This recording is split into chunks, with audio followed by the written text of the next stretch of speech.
الحمد للہ رب العالمین والصلاة والسلام علی نبینا محمد صلی اللہ علیہ وسلم وعلی آلہ واصحابہ اجمعین ومن تبعهم بإحسان إلى يوم الدين. إن الذين جاءوا بالإفك عصبة منكم لا تحسبوه شرا لكم بل هو خير لكم. بے شک جو لوگ ام المومنین عائشہ صدیقہ رضی اللہ تعالی عنہا پر بہتان گھڑ لائے وہ تمہیں میں سے ایک گروہ ہیں، تم اسے اپنے لیے برا نہ سمجھو بلکہ وہ تمہارے لیے بہتر ہے. یہ سورہ نور کی آیت نمبر 11 ہے. اس آیت مبارکہ کے اندر ابتدائی حصے میں اللہ تعالی نے اس بات کا ذکر کیا ہے یقیناً جو لوگ حضرت عائشہ صدیقہ رضی اللہ تعالی عنہا کی شان میں گستاخی کیے ہیں اور آپ پر بہتان لگائے ہیں تو وہ تمہیں میں سے ایک گروہ ہیں. لا تحسبوه شرا لکم، اس بات کو، اس تہمت کو، اس بہتان کو تم اپنے لیے برا نہ سمجھو، بل ہوا خیر لکم، بلکہ وہ تمہارے لیے بہتر ہے. تو ایک پہلو دنیا کے اندر آزمائش کا یہ بھی ہے کہ بڑی سی بڑی آزمائش ہو یا چھوٹی سی چھوٹی، ہر ایک کے اندر کوئی نہ کوئی خیر کا پہلو بھی موجود ہوتا ہے. جیسا کہ قرآن مجید میں اللہ تعالیٰ کا ارشاد ہے فَإِنَّ مَعَ الْعُسْرِ يُسْرًا، إِنَّ مَعَ الْعُسْرِ يُسْرًا، تو یقیناً ہر پریشانی کے ساتھ آسانی ہے. اور پھر دوبارہ کہا گیا کہ یقیناً ہر مشکل کے ساتھ آسانی ہے. مشکلیں جو آتی ہیں، پریشانیاں جو آتی ہیں، تو ایک مومن کے لیے اس کے اندر کہیں نہ کہیں کوئی پہلو خیر کا بھی رہتا ہے جو ہم نہیں جانتے دنیا اور آخرت کے اعتبار سے. ہم کسی غلطی سے متنبہ ہو جاتے ہیں، اپنی اصلاح کر لیتے ہیں، یا اگر ہم غلطی پر نہیں ہیں تو ہمارا اجر بڑھ جاتا ہے، اللہ تعالیٰ کے ہاں ہمارا مقام اونچا ہو جاتا ہے. تو ہمیں اس پہلو پر بھی دھیان دینا چاہیے اور صبر و تحمل سے کام لینا چاہیے. قرآن مجید سورہ یوسف میں 2 مرتبہ یہ بات آئی ہے فَصَبْرٌ جَمِيلٌ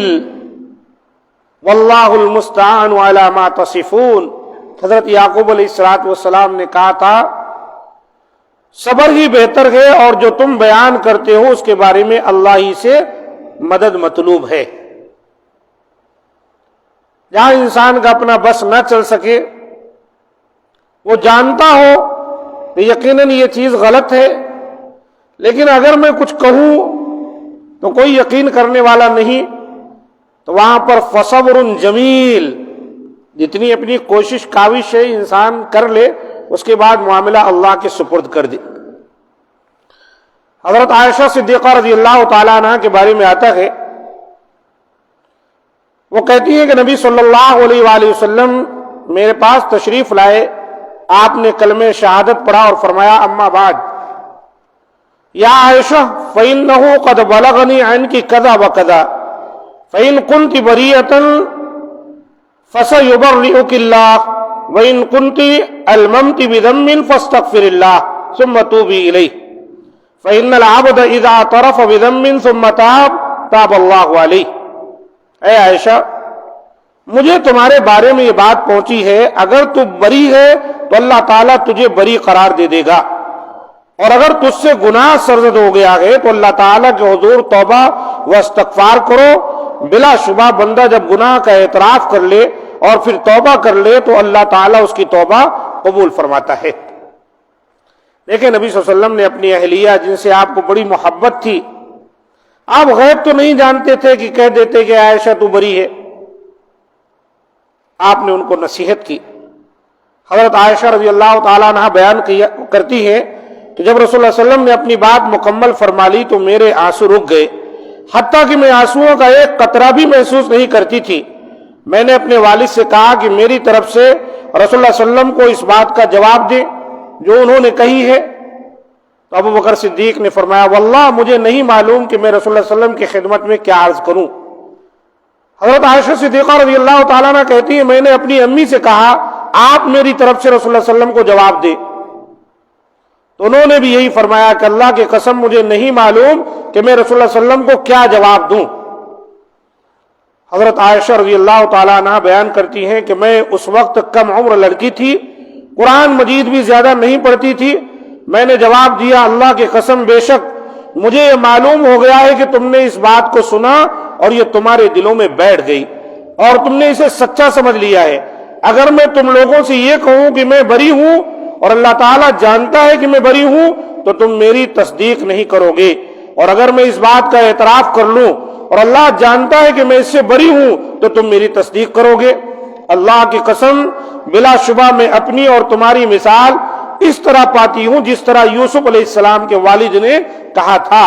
فصبر جمیل واللہ المستعان علی ما تصفون، لہذا صبر ہی بہتر ہے اور جو تم بیان کرتے ہو اس کے بارے میں اللہ ہی سے مدد مطلوب ہے۔ یہاں یہ بات کہنے اور سمجھنے کا مقصد یہ ہے کہ اگر کسی پر ایسا وقت آ جائے، ایسی گھڑی آ جائے تو بہت زیادہ مشکل کا شکار ہوتا ہے۔ ایسوں میں اس طرح نبی صلی اللہ علیہ وسلم نے جیسے سوال کیا ہے عائشہ اگر تم سے یہ غلطی ہوئی ہے تو توبہ کر لو، اگر نہیں ہوئی ہے تو اللہ تعالیٰ تمہیں بری فرما دے گا۔ تو حضرت عائشہ صدیقہ رضی اللہ تعالیٰ عنہ نے اپنے والد ابو بکر سے کہا آپ جواب دے دے، اپنی والدہ سے کہا جواب دے دے۔ انہوں نے کہا میں کیا جواب دے سکتا، ہم کیا جواب دیں گے اللہ کے رسول کو۔ تو حضرت عائشہ صدیقہ رضی اللہ تعالیٰ عنہ نے ہمت جٹا کر،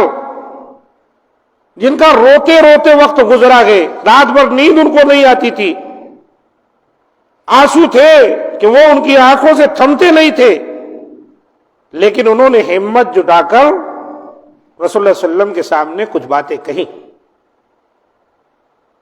کہ جو حالت اور جو پوزیشن اور جو سچویشن اس وقت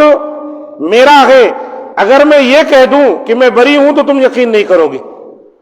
اور یہ کس سے کہہ رہی ہیں؟ اللہ کے رسول سے۔ اور اگر میں کہہ دوں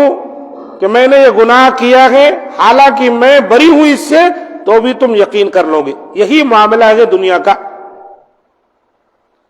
برائیوں کو بہت جلدی لوگ قبول کر لیتے ہیں، بھلائی کو قبول کرنے کے لیے تیار نہیں، لیکن پھر بھی انہوں نے ہمت کر کے کہا کہ میرا رب جانتا ہے کہ میں اس سے بری ہوں۔ اور انہوں نے قرآن مجید سورہ یوسف کی اس آیت کو جو آیت نمبر 18 ہے اس کے اس حصے کو ہمت کر کے تلاوت کی۔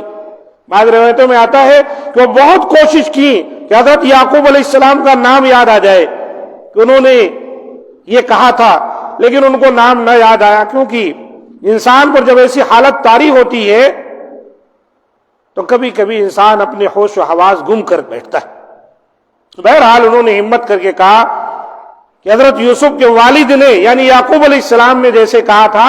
فصبر جمیل واللہ المستعان علی ما تصفون، میں بھی یہی کہتی ہوں۔ گویا کہ جتنا ہو سکے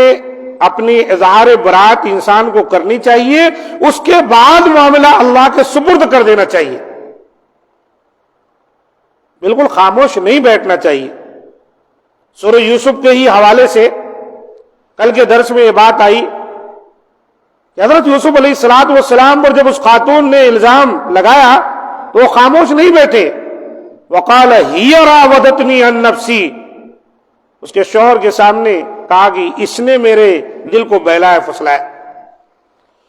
حضرت عائشہ رضی اللہ عنہ بیان فرماتی ہیں کہ پھر میں اٹھ کھڑی ہوئی اور جا کر اپنے بستر پر لیٹ گئی، اور اللہ کی قسم اس وقت میں یہ جانتی تھی کہ میں بری ہوں اور اللہ تعالیٰ مجھے ضرور بری قرار دے دے گا، لیکن اللہ کی قسم میرا یہ گمان نہ تھا کہ اللہ تعالیٰ میری شان میں وحی نازل فرما دے گا جس کی تلاوت کی جائے گی۔ میں اپنے آپ کو اس سے بہت کم تر سمجھتی تھی کہ اللہ تعالیٰ میرے بارے میں ایسا کلام نازل فرما دے گا جس کی تلاوت کی جائے گی۔ مجھے امید تھی کہ رسول اللہ صلی اللہ علیہ وسلم کوئی ایسا خواب دیکھ لیں گے جس میں اللہ تعالیٰ مجھے بری قرار دے دے گا۔ اللہ کی قسم رسول اللہ صلی اللہ علیہ وسلم ابھی تک اسی مجلس میں جلوہ افروز تھے اور گھر کے افراد میں سے بھی کوئی شخص ابھی تک باہر نہیں گیا تھا کہ اللہ تعالیٰ نے اپنے نبی پر وحی نازل فرما دی۔ یہی آیت مبارکہ جو تلاوت میں نے کی شروع میں، آیت نمبر 11 اس سے لے کر آیت نمبر 20 تک مکمل 10 آیتیں حضرت عائشہ صدیقہ رضی اللہ تعالی عنہا کی برات کے سلسلے میں نازل ہو گئی۔ جب اس طرح کی برات نازل ہو گئی، حدیث میں آتا ہے رسول اللہ صلی اللہ علیہ وسلم پر جب یہ آیتیں نازل ہوئیں تو آپ صلی اللہ علیہ وسلم کے پیشانی مبارک سے موتیوں کی طرح پسینے کے قطرے گرنے لگے۔ یہ وحی کے وقت آپ کی کیفیت ہوتی تھی۔ جب یہ کیفیت ختم ہوئی تو رسول اللہ صلی اللہ علیہ وسلم ہنسنے لگے اور پہلا جملہ آپ نے یہ فرمایا، ابشری یا عائشہ اما اللہ عز وجل فقد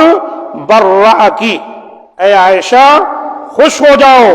اللہ تعالی نے تجھے بری قرار دے دیا ہے۔ اللہ اکبر، اللہ کے یہاں سے برات حضرت عائشہ صدیقہ رضی اللہ تعالی عنہ کی آ گئی۔ حضرت عائشہ صدیقہ رضی اللہ تعالی عنہ فرماتی ہے میری امی نے کہا اٹھ کر آپ کے سامنے کھڑی ہو جاؤ۔ میں نے کہا اللہ کی قسم میں آپ کے سامنے کھڑی نہیں ہوگی اور اللہ عز و جل کے سوا کسی اور کا شکر ادا نہیں کروں گی کہ اسی ذات پاک نے میری برات نازل فرمائی۔ یہ بھی توحید کا اور اللہ پر ایمان کا ایک بہت بڑا درجہ ہے کہ وہ صرف ایک اللہ تعالی کا شکر ادا کرنا چاہتی ہیں۔ اس سے پہلے سب ہم پر ڈاؤٹ کر رہے تھے، شک کر رہے تھے، بھروسہ میرا صرف اللہ کی ذات پر تھا اور میں اللہ پر ہی بھروسہ کیے بیٹھی تھی، صبر کر رہی تھی، اور اللہ نے میرے حق میں یہ آیت نازل فرما کر مجھے بری قرار دے دیا، تو ایک اللہ ہی مستحق ہے کہ میں اس کا شکر ادا کروں، اس کی حمد کروں۔ تو عزیز دوستو، کہنے کا مقصد یہ ہے کہ زندگی میں طرح طرح کی آزمائشیں انسان کے آتی، ہم اور آپ کس کھیت کے مولی ہیں، بڑے بڑے انبیاء اور رسول اور ان کو چاہنے والے ان کے گھر والے آزمائش سے دوچار ہوئے، بھیانک قسم کے آزمائشوں سے ان کو دوچار ہونا پڑا۔ کئی ایک کے قصے تو قرآن مجید میں ذکر کیے گئے ہیں، کئی کے واقعات احادیث میں موجود ہیں، لیکن یہ بھی سچ ہے کہ جو سچے تھے اللہ تعالیٰ نے ان کو بری قرار دیا، اللہ نے ان کی شان میں اضافہ کیا، مولا کریم نے ان کا درجہ بلند کیا، اور دنیا چاہ کر بھی ان کو رسوا نہیں کر سکی۔ اس لیے کہ انسان کو چاہیے صبر و تحمل کا مظاہرہ کرے، جتنی کوشش ہو سکتی ہے حق بیان کرنے کی اتنی کر دے، اس کے بعد معاملہ اللہ کے سپرد کر دے۔